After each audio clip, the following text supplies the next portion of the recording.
네, 안녕하십니까. 네, 안녕하세요. 네. 어제 특강을 들으신 분들은 정말 오랜만에 뵙는 거죠. 예. 자, 오늘 이제 투자론 부분의 내용들을 공부를 해야 되는데, 투자론에서 중요한 부분들을 정확하게 잡고 그 부분 각각 문제가 나오면 풀 수 있도록 한번 정리를 정확하게 한번 해보죠. 지렛대 효과가 있습니다. 지렛대 효과. 그럼 지렛대 효과는 원래 적은 힘으로 무거운 것을 들어 올리도록 만드는 게 지렛대죠, 여러분. 그래서 지렛대가 길어지면 길어질수록 지렛대 효과는 크게 나타난다. 그래서 예전에 그냥 얘기가 나왔던 게 엄청나게 큰 지렛대가 있으면 뭐 달도 들어 올릴 수 있다, 뭐 이런 얘기가 있을 정도로 지렛대의 효과가 크대요. 그런데 이때 뭐가 지렛대 역할을 하는 거냐면 남의 돈, 빌린 돈이 금융이 지렛대 역할을 한다. 이걸 기억을 해 두시는 겁니다. 그래서 이제 각각의 내용들을 한번 정리를 해보면 지렛대 효과는 제일 중요한 게 금융의 지렛대 효과예요. 따라해 보세요. 금융의 지렛대 효과. 예, 그래서 금융 이꼬르 지렛대예요. 지렛대. 그럼 남의 돈을 많이 빌리면 많이 빌릴수록 지렛대가 길어지는 건가요? 그러니까 지렛대 효과는 커진다, 작아진다? 커진다, 커진다. 그런데 이때 이 지렛대 효과의 판단은 우리는 지분 투자자 입장에서 판단을 한답니다. 간단하게 투자자는 우리처럼 부동산을 직접 소유하게 되는 사람이 있어요. 이 사람을 뭐라고 하냐면 지분 투자자라고 얘기를 합니다. 그래서 따라해 보세요. 지분을 소유한다. 우리 지분을 소유한다는 표현을 쓰잖아요. 그래서 소유하는 사람을 무슨 투자자? 지분 투자자. 근데 우리가 지분 투자를 할 때 부동산이 비싸다 고가성을 띠니까 이자 수입을 목적으로 투자에 참여하는 사람이 있어요.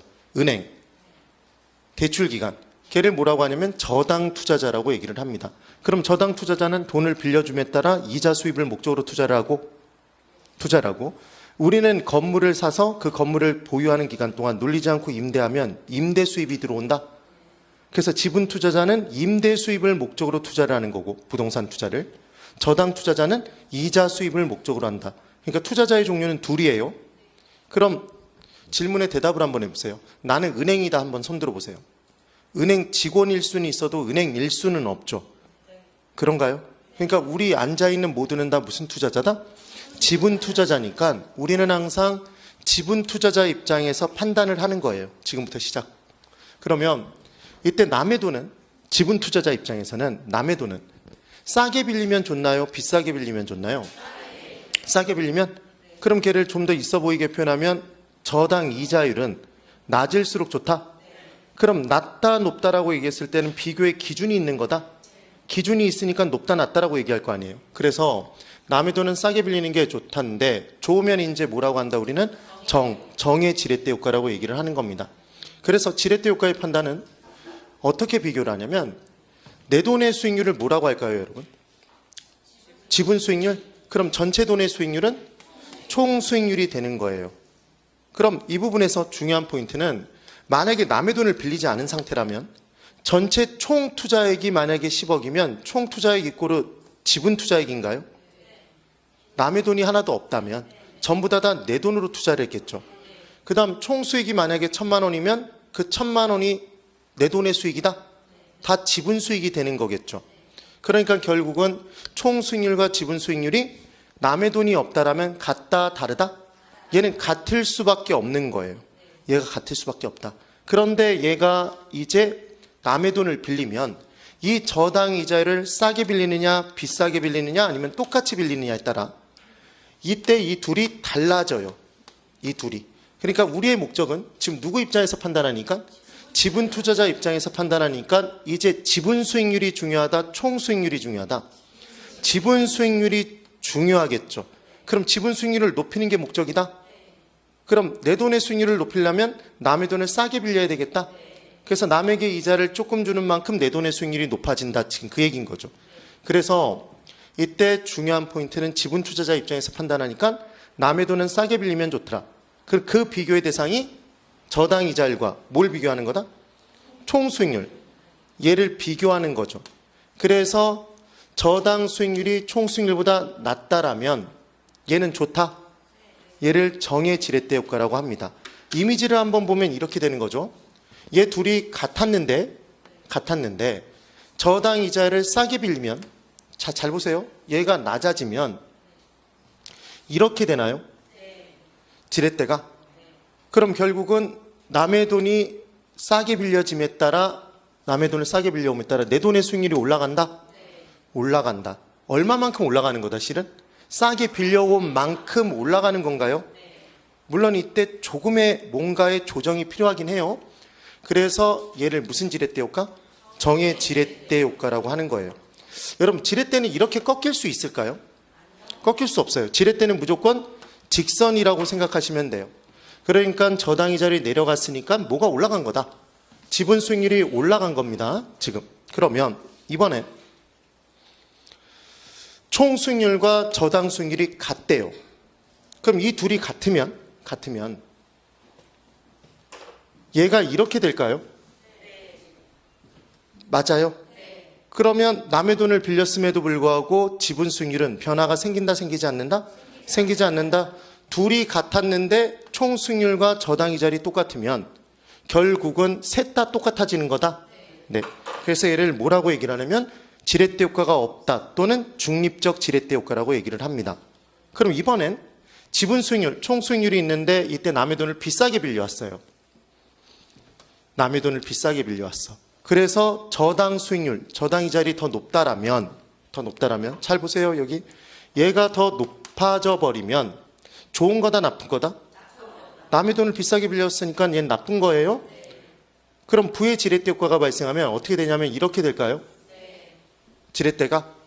그럼 남의 돈을 비싸게 빌려온 만큼 그만큼 내 돈의 수익률이 떨어지는 거다? 그러니까 얘를 무슨 지렛대 효과라고 한다? 부의 지렛대 효과라고 한다. 그럼 여기까지만 딱 봐도 결국 이 부분이 포인트인 거죠. 지렛대 효과를 좌우하는 건 남의 돈의 이자율이다. 그래서 저당 수익률이 총 수익률보다 낮으면 정의 지렛대 효과 싸게 빌려오면, 높으면 비싸게 빌려왔으니까 부의 지렛대 효과 맞나요? 같게 빌려오면 지렛대 효과가 발생하지 않는다. 네. 그러니까 지렛대의 방향은 뭐에 의해서 좌우되는 거다? 저당 이자율, 저당 수익률에 의해서 결정되는 거죠. 이 내용을 꼭 비교를 해두셔야 돼요. 그러면 금융이 주는 효과가 무슨 효과죠 지금? 금융의 효과가 지렛대 효과? 그럼 남의 돈을 빌렸으면 못 갚으면 망한다? 원리금 상환 부담이 커져요. 그래서 걔를 무슨 위험이라고 하냐면 금융이 주는 위험을 금융적 위험이라고 얘기를 하는 겁니다. 자, 다시 한번. 전체 돈을 다 내 돈으로 투자하면 총 수익률과 지분 수익률이 같을 수밖에 없는데 전체 돈이 내 돈이니까 남의 돈을 빌림에 따라 지분 수익률과 이제 총 수익률의 변화가 생기는 거죠. 그 둘의 크기의 변화가 생기는 거죠. 맞죠? 그게 바로 무슨 효과다? 지렛대 효과고, 남의 돈을 빌리면 원리금 상환 부담이 커지고 못 갚으면 망한다. 걔를 무슨 위험? 금융적 위험. 그럼 이제 잘 보세요. 만약에 남의 돈을 빌리지 않았어. 금융이 없어요. 그럼 지렛대 효과가 있나요? 금융이 이꼴은 뭐다? 지렛대. 그러면 금융이 없으면 뭐가 없죠? 지렛대 없으니까 당연히 지렛대 효과는 없는 거예요. 오케이? 그럼 금융이 없으면 당연히 금융적 위험도 없나요? 당연히 없는 거예요. 그래서 금융의 지렛대 효과라는 걸 반드시 기억을 해놔야 되는 거죠. 또 하나, 이제 정의 지렛대 효과가 발생하면, 여기까지 대답해 주세요. 정의 지렛대 효과가 발생하면 좋아요, 나빠요? 좋아요? 좋다고 대답하신 거죠? 그럼 정의 지렛대 효과가 발생하면 금융적 위험은 줄어든다. 자, 5. X예요. 왜 X냐면 얘는 비교의 대상이 뭐랑 비교하는 거냐면 정의 지렛대 효과가 발생했다는 얘기는 남의 돈을 빌렸다는 얘기죠. 네? 어찌됐건 남의 돈을 싸게 빌렸든 낮은 이자로 빌렸든 남의 돈을 빌렸다는 얘기예요. 그럼 남의 돈을 빌려서 투자하기 전보다는 위험은 커져요? 못 갚으면 망할 확률이 생긴 거잖아요. 무슨 위험이? 금융적 위험이 생긴 거죠. 빌리지 않은 것과 이때 비교를 하는 거죠. 그러니까 지금 우리는 뭐랑 비교를 하기 쉬운데, 정의 지렛대 효과가 발생했다 그러면 부의 지렛대 효과와 비교했을 때는 싼 이자로 빌려왔으니까 금융적 위험이 줄어드네? 그 생각을 하지만 그게 아니라 남의 돈을 빌리기 전과 비교했을 때는 정의 지렛대 효과가 발생했어도 남의 돈을 빌려왔으니까 금융적 위험은 줄어든다, 커진다? 커지는 거죠. 커지는 것. 그래서 얘가 X가 되는 거예요. 판단 되시나요? 네, 그 내용입니다. 그래서 이때 지렛대 효과의 내용에 부동산은 비싸다, 고가성을 띠니까 자, 이제 개념을 잡을 거예요. 전체 돈이 있는데 이 전체 돈을 내 돈과 남의 돈으로 구분한다? 비싸니까 내 돈만 갖고 투자하기가 어렵다. 그래서 남의 돈을 빌렸다. 그럼 이때 내 돈을 두 글자 지분, 세 글자 지분액, 다섯 글자 지분 투자액, 그럼 남의 돈을 두 글자 저당, 세 글자 저당액, 다섯 글자 저당 투자액이라고 해요. 그럼 전체 돈은 총 투자액인가요? 총 지분 저당이죠. 그러면 이때 투자액의 종류 3개, 지분 투자액, 저당 투자액, 총 투자액 3개. 그럼 수익의 종류도 3개. 지분 수익, 저당 수익, 총 수익. 맞죠? 그럼 수익률의 종류도 3개. 총 수익률, 지분 수익률, 저당 수익률 이렇게 될 거예요. 그러면 내 돈을 가지고 투자를 해서 결국 소유하게 되는 사람을 무슨 투자자라고 했다? 지분 투자자. 그래서 지분 투자자 갑이 소유하게 되는 거죠. 그런데 비싸서 은행에서 돈을 빌렸어요. 은행에서. 그래서 은행은 이제 지분 투자자가 부동산에 투자할 때 이 투자에 참여하는 건가요? 돈을 빌려줌에 따라? 그럼 은행의 목적은 임대 수입이 목적이에요? 이자 수입이 목적이에요? 이자 수입을 목적으로 투자하는 걸 저당 투자자라고 하더라. 그럼 지분 투자자인 갑은 소유하게 되면 놀리지 않고 뭐 한다? 임대한다. 이게 중요한 포인트입니다. 그러니까 임대 수입이 주된 목적이 아니면 걔는 부동산 투자가 아니에요. 그러면 싸게 사서 비싸게 팔아야지만 목적이라면, 보유기간 동안의 임대 활동, 임대 수입이 목적이 아니면 걔는 투자가 아니다. 걔를 뭐라고 한다? 투기라고 하는 거예요. 투기. 그래서 지분 투자자는 임대 수입을 목적으로 하네요. 그럼 외우는 방법이 뭘 소유한다? 지분을 소유한다. 소유하는 사람 지분 투자자. 우리 모두는 무슨 투자자? 지분 투자자. 그러니까 지분 수익률을 가지고 판단하겠죠. 자, 이제 정리.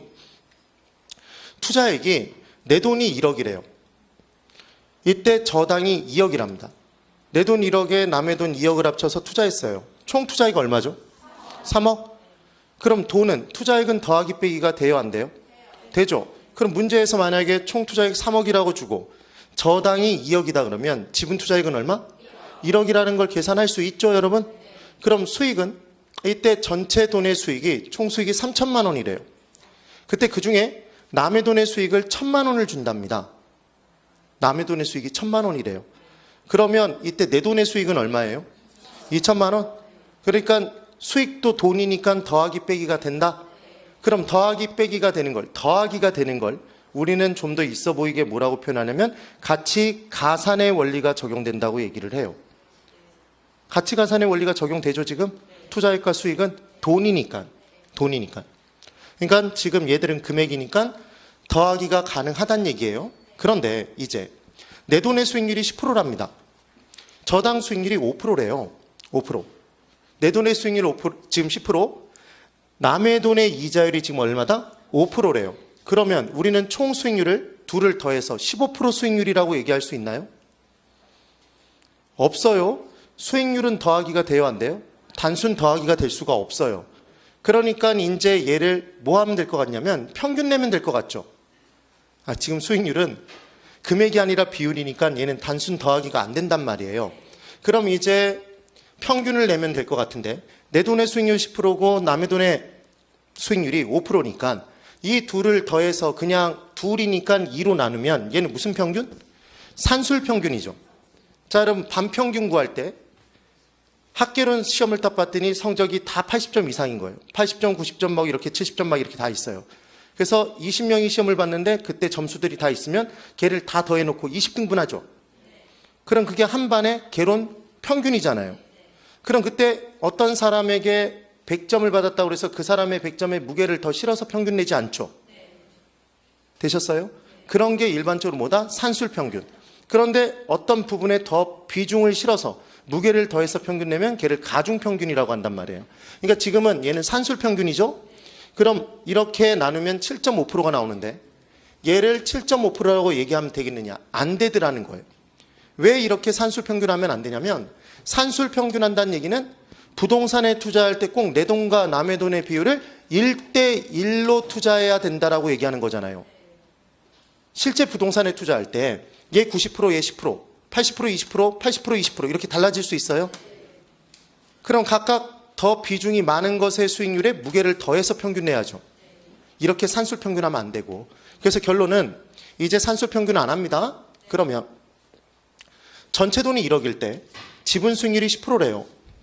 10%. 그 다음 저당 수익률이 5%랍니다. 근데 봤더니 저당이 4천만 원이래요. 그럼 맞춰보세요. 전체 돈 중에 남의 돈이 얼마예요? 4천? 그럼 대부 비율 지금 40%라고 얘기할 수 있나요? 남의 돈이 차지하는 비율 40%죠? 융자 비율 40%라고 얘기할 수 있어요? 그럼 지분 비율은 얼마예요? 지분액은 얼마예요? 우선 6천? 어떻게 알았다? 1억에서 4천 빼면 6천이죠?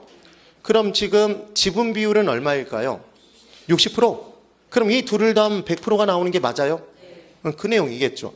그래서 가중치가 지금 현재 얘는 60%고 지분이 60%, 저당은 40%다.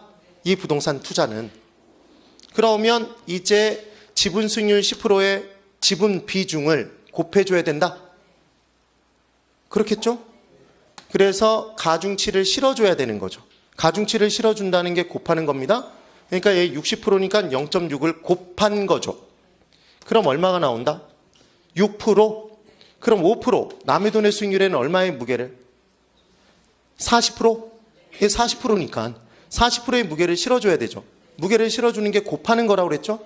그럼 5%에 얼마를 곱하면? 0.4를 곱하면 얘가 2%? 그럼 더하면 몇 프로가 나온다? 8%? 그러니까 지금 내 돈의 수익률 10%, 남의 돈의 수익률 5%일 때 그 구성비가 지분 비율 60%, 저당 비율이 40%라면 그때의 평균값은 얼마가 나온다? 총 수익률은 8%가 나온다. 지금 그 얘기입니다. 그럼 이제 이렇게 하는 걸 무게를 더해서 평균하는 건 무슨 평균이라고 하는데? 가중평균이라고 하는데, 이 가중평균의 부분에서 얘가 의미하는 바가 뭔지를 정확히 기억을 해야 돼요. 그때 지분이 차지하는 비중이 90%로 매우 크대요. 90%래. 지금 지분이 90%죠 지금? 9천, 얘 1,000만 원이니까. 그럼 당연히 총 수익률은 계산을 안 해봐도 이 둘 사이에서 왔다 갔다 할 거 아니에요? 아, 얘가 10%고 얘가 5%면 원래 산술 평균이면 중간값인 7.5%죠. 50%면. 그런데 지금 무슨 비중이 크대요? 지분 비중이 90%로 매우 크다면 이때 평균 낸 값은 얼마에 매우 가깝겠다? 10%에 매우 가깝다? 이쪽에다 무게를 더 실었으니까 이쪽으로 기울어지겠죠. 오케이? 그래서 실제로 이제 계산을 한번 해보면, 이제 계산하는 걸 잘 보세요. 이거 가중평균하는 문제가 시험에 나올 수 있기 때문에 꼭 기억을 해놔야 되죠. 그럼 지분 수익률에 90%의 무게를 실으니까 얘는 0.9를 곱한다? 그럼 9%네요 지금. 그 다음 5%에 0.1을 곱하면 0.5?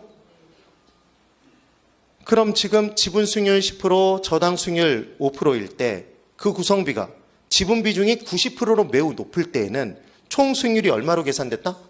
9.5%로 얼마에 매우 가깝다? 지분 수익률에 매우 가깝다? 왜?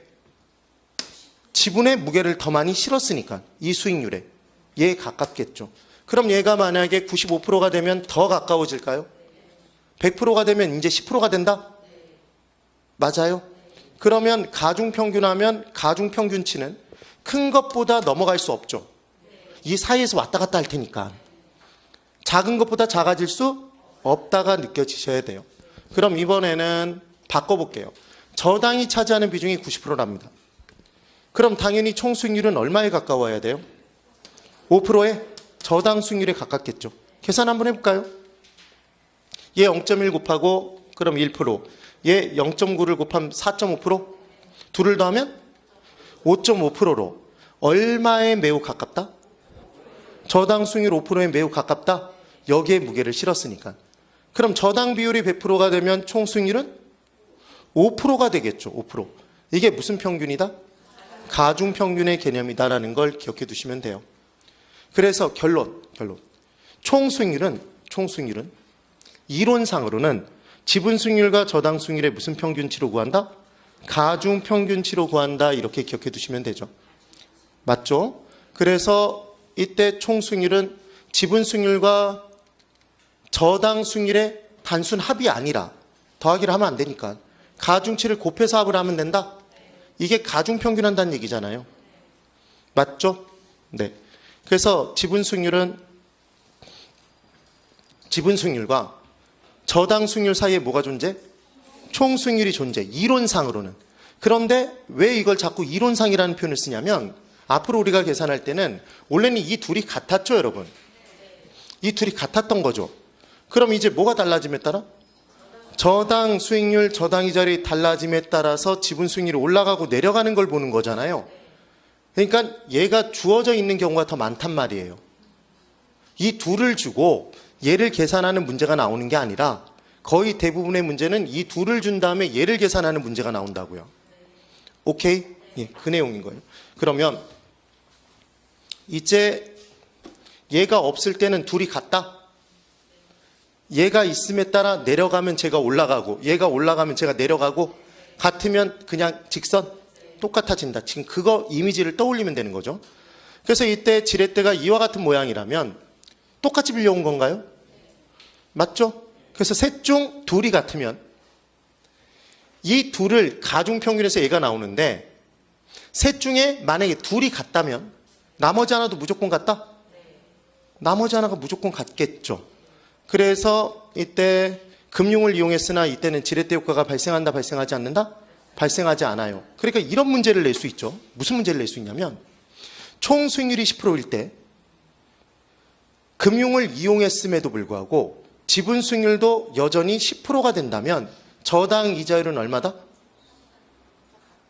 아니 10%인데 총 수익률이 10%인데 남의 돈을 빌렸는데 금융을 이용했는데 그때 지분 수익률이 여전히 10%로 동일하다면 그때 저당 이자는 얼마로 빌린 거다? 10%. 똑같다는 얘기잖아요. 이해되셨어요? 네, 그 내용. 그래서 얘를 중립적 지렛대 효과라고 얘기를 합니다. 그러면 자 보세요. 이때 제가 이게 지렛대 길이죠? 지렛대 길이야. 지렛대 길이. 이게 금융의 크기죠? 그런데 이 상황에서 만약에 금융을 더 빌렸어. 그러니까 남의 돈을 똑같은 이자율로 더 빌렸어요. 부채 비율을 늘린 거야. 대부 비율. 그럼 지렛대가 길어진 거죠? 그럼 지렛대가 길어져도 이 수익률의 변화가 생겨요? 안 생기죠? 이해되셨죠 지금? 그럼 이번에는 자 보세요. 이미지를 잘 봐야 돼. 저당 수익률을 싸게 빌렸어요. 남의 돈을. 그럼 남의 돈을 싸게 빌렸으니까 좋은 거다? 우린 무슨 투자자? 지분 투자자. 얘는 정의 지렛대 효과? 맞죠? 그럼 이렇게 되는 거 맞나요? 지렛대가? 그럼 뭐가 올라가요? 자, 총 수익률이 높아져요? 지분 수익률이 높아져? 지분 수익률이 높아지죠. 남의 돈을 싸게 빌림에 따라. 그럼 지분 수익률이 높으면 좋다? 그러니까 얘는 정의 지렛대 효과? 정의 지렛대 효과입니다. 맞죠? 그럼 이때 비교를 해보면 지분 수익률이 총 수익률보다 커진 거예요? 관계가. 지금 얘가 더 큰 거잖아요. 높은 게 더 큰 거예요? 지분 수익률이 총 수익률보다 크고 총 수익률은 저당 수익률보다 큰 거죠, 지금. 맞나요? 지금 이 얘기인 거죠. 지금 뭐 했는지 이해되셨어요? 그러니까 얘를 뭐라고 한다? 정의 지렛대 효과라고 합니다. 그런데 이때 정의 지렛대 효과가 발생했을 때 금융을 키워봤어요. 남의 돈을 싸게 빌렸는데 남의 돈을 더 빌렸어. 그 이자율로. 그럼 금융이 커진 거죠. 남의 돈의 비중을 키웠다는 얘기예요. 그럼 지렛대가 길어지나요? 그럼 지렛대가 길어지면 뭐가 더 높아졌어요? 지분 수익률이 더 커져요? 정의 지렛대 효과가 더 커지니까. 이해가 되시죠? 그 내용인 거예요. 그러면 이번에는 잘 보세요. 남의 돈을 비싸게 빌렸어요. 그럼 좋아요, 나빠요? 나쁘죠. 얘를 부의 지렛대 효과라고 합니다. 그럼 얘가 올라갔으니까, 얘가 들어올려지니까, 얘가 올라가니까, 얘가 내려가는 거다? 모양이. 그럼 지분 수익률이 낮아지니까. 전체 돈에서 남의 돈의 이자를 많이 주는 만큼 내 돈의 수익이 주는 거다? 지금 그 얘기죠. 그럼 내 돈의 수익률이 낮아졌으니까 나쁘다? 얘를 부의 지렛대 효과라고 하는 거죠. 그러면 이제 수익률의 크기가 총 수익률이 지분 수익률보다 더 높아졌네요? 지분 수익률이 낮아진 거잖아요. 그럼 이때 지분 수익률과 이렇게 비교했을 때 이 내용으로 정리가 되는 거죠. 크기 순위. 오케이? 그럼 결론은 뭐가 제일 높다? 저당 이자율이 총 수익률보다 더 높은 거죠. 그래서 전체 돈의 수익률보다 비싸게 빌려왔으니까 나쁘다? 부의 지렛대 효과. 그래서 내 돈의 수익률이 떨어졌다. 지금 그 얘기인 거예요. 그럼 얘는 부의 지렛대 효과인데 분명히. 그럼 부의 지렛대 효과가 발생했을 때 뭘 해봤냐면 부의 지렛대 효과는 지분 투자자 입장에서 좋아요, 나빠요? 나쁘죠. 그래서 이 방향을 바꾸고 싶었어. 얘를 뭐로 바꾸고 싶었냐면 정의 지렛대 효과로 바꾸고 싶었어요. 정의 지렛대 효과로 바꾸고 싶었어. 그래서 뭘 했냐면 금융의 크기를 키워본 거예요. 금융의 크기를. 지렛대의 크기를 키워볼게요. 지렛대의 크기를. 그럼 지렛대의 크기가 이렇게 커져요? 지금 뭐가 변했는지 보이세요? 지렛대의 크기가 커졌죠? 그럼 방향이 바뀌어요? 안 바뀌죠. 오히려 뭐만 커졌어? 지분 수익률의 하락폭만 더 커졌어요? 부의 지렛대 효과가 발생할 때 지렛대를 키우면, 대부 비율을 키우면 이 방향이 바뀌어서 정의 지렛대 효과로 전환된다 그러면 걔는 X죠. 오케이? 부의 지렛대 효과가 더 커져버린 거예요. 그래서 지분 수익률은 더 떨어집니다. 그럼 결국 칠판 잘 보세요. 얘를 이렇게 바꾸기 위해서는 얘를 이렇게 바꿔야 되나요?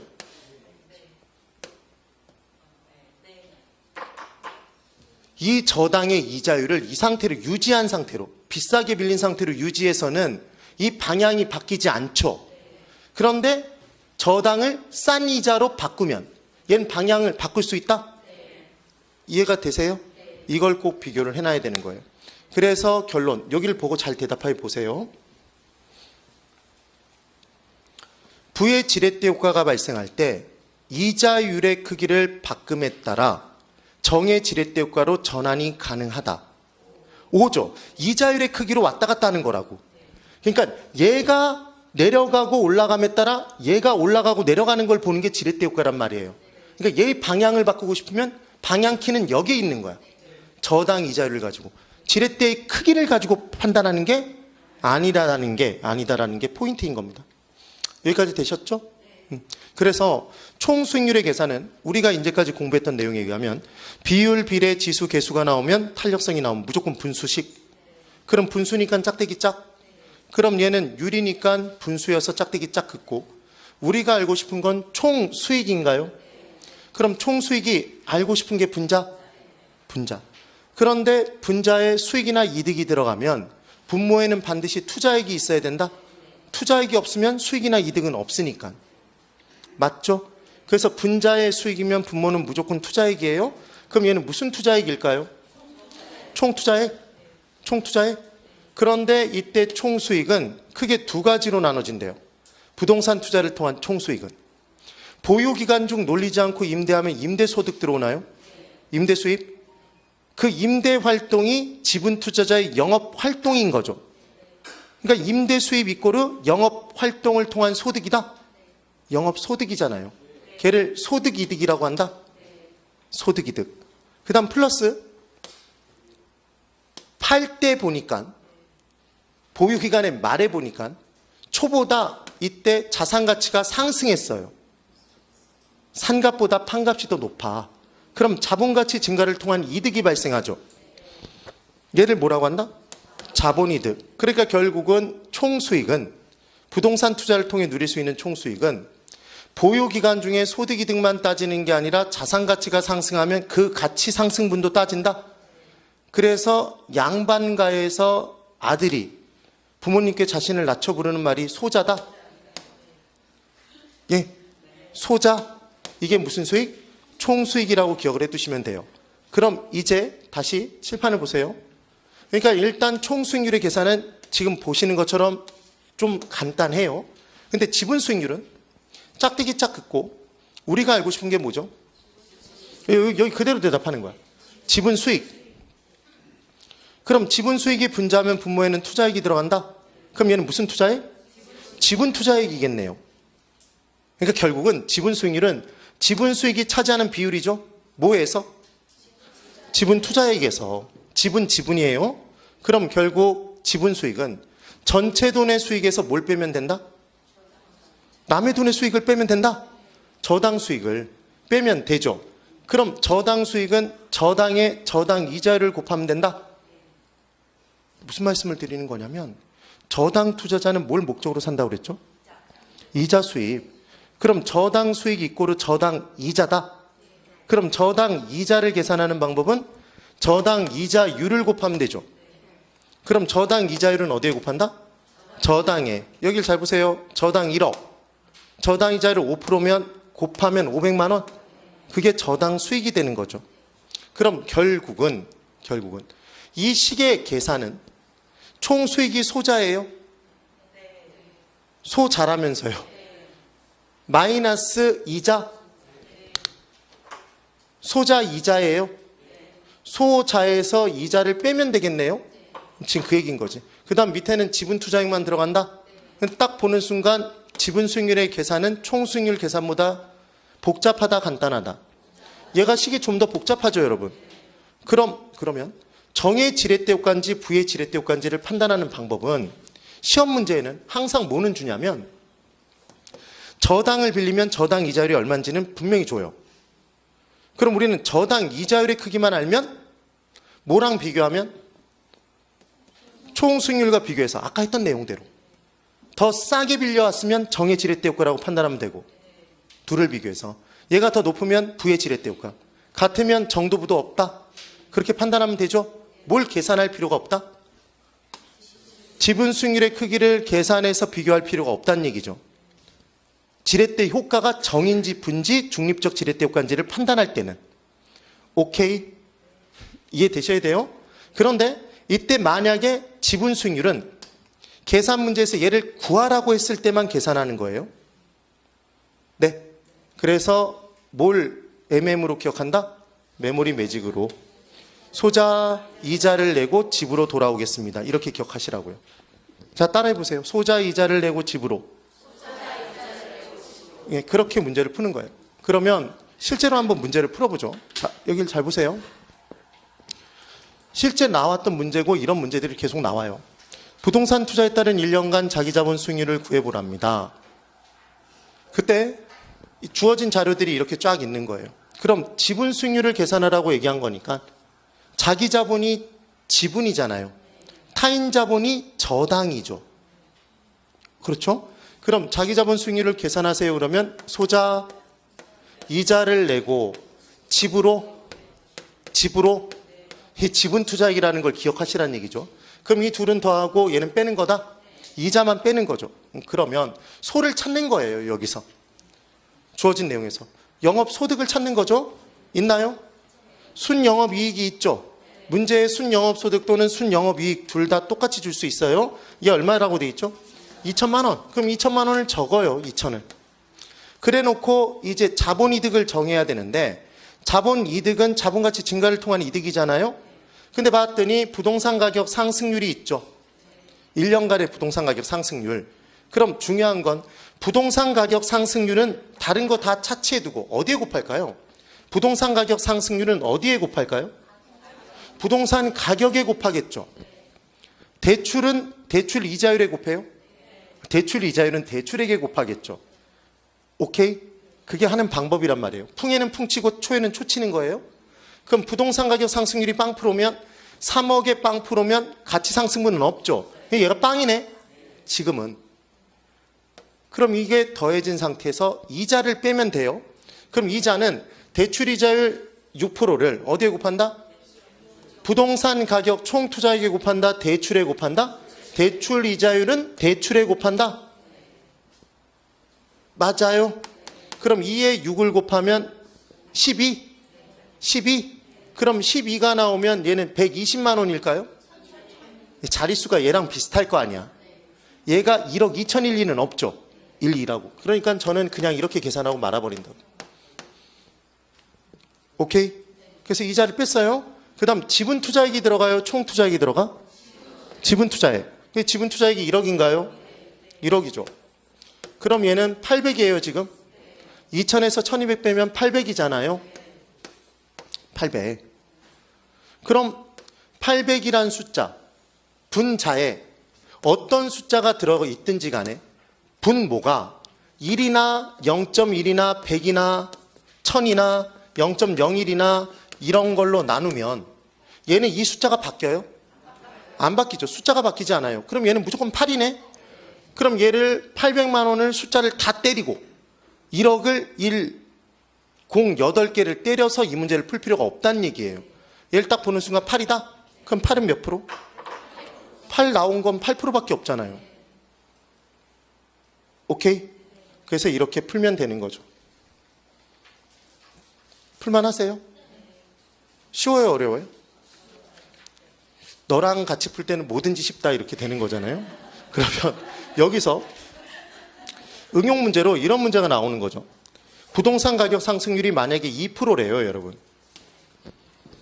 부동산 가격 상승률이 2%랍니다. 그럼 2%라고 주어져 있으면 이때 이 문제에서 뭐만 달라진 거죠? 자만 달라진 거죠. 그럼 이때 부동산 가격 상승률은 부동산 가격에 곱한다? 그럼 3억에 2%면 600? 600이에요? 1억에 1%가 100만 원이잖아요. 그러니까 600만 원이네요. 그러면 얘를 600을 더하면 그리고 1200을 빼면 얘는 얼마가 됐다?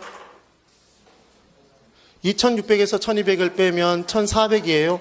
그럼 얘는 몇 프로로? 14%로 올라가 버리네요. 이 내용이 되겠죠. 개념이. 됐죠? 네. 그래서 따라해 보세요. 소자, 이자를 내고 집으로 돌아오겠습니다. 소자이자 집으로, 지분. 그렇게 기억하고 문제를 쫙 풀어주시면 됩니다. 여기까지는 됐죠? 꼭 비교가 되셔야 돼요. 그래서 지금 지렛대 효과의 내용을 설명을 드려봤고, 이제 요구승률이라는 개념부터 시작해서 쭉 봐야 되는데, 아까 실은 30분부터 시작해서 수업을 한 거랑 거의 마찬가지이기 때문에 먼저 쉴게요. 10분을 쉬고 이제 본격적인 투자론 내용으로 들어가 보도록 할 겁니다. 10분 쉬세요.